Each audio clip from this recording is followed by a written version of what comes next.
बोलिए और भंगी बाबा की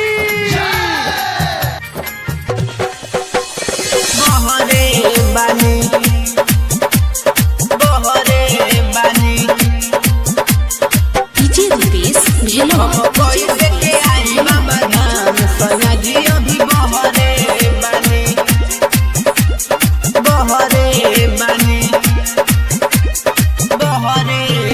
हम कैसे के आई बाबा धाम सैया जी अभी बहरे बानी हम कैसे के आई बाबा धाम सैया जी अभी बहरे बानी हम चढ़ कैसे सुइया पहाड़ हम चढ़ कैसे सुइया पहाड़ सैया जी अभी बहरे बानी हम कैसे के आई बाबा धाम सैया जी अभी बहरे बानी हम कैसे के आई बाबा धाम सैया जी अभी बहरे बानी बोलो बोलो बाबा महेंद्रनाथ की बहरे बानी हम कैसे के आई बाबा धाम सैया जी अभी बहरे बानी पड़तावे सावन के झिम पानी कैसे के चलब रहिया बाटे बड़ी भारी पड़तावे सावन के झिम पानी कैसे के चलब रहिया बाटे बड़ी भारी बाटे रहिया कंवरिया के भीड़ सैया जी अभी बहरे बानी हम कैसे के आई बाबा धाम सैया जी अभी बहरे बानी हम कैसे के आई बाबा धाम सैया जी अभी बहरे बोलो बानी बोलो रामेश्वरनाथ की बहरे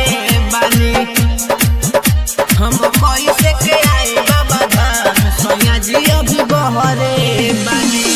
फूलवा से सजल देव घर लागे बड़ी सुपर लावे कंवरिया जल कान्हवा के ऊपर फूलवा से सजल देव घर लागे बड़ी सुपर लावे कंवरिया जल कान्हवा के ऊपर घरे लागे नहीं मनवा हमार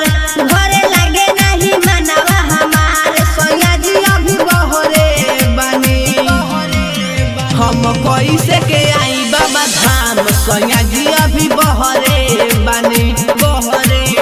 हम कैसे के आई बाबा धाम सैया जी अभी बहरे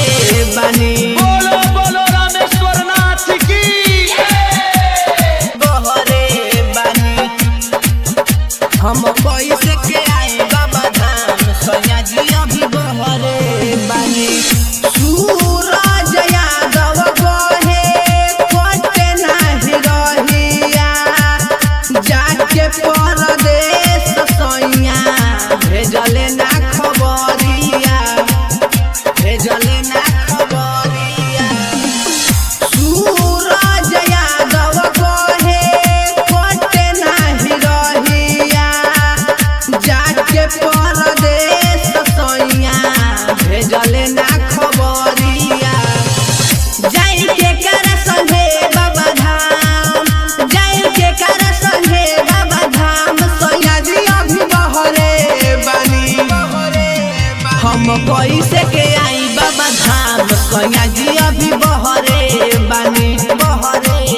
हम कैसे के आई बाबा धाम सैया जी अभी बहरे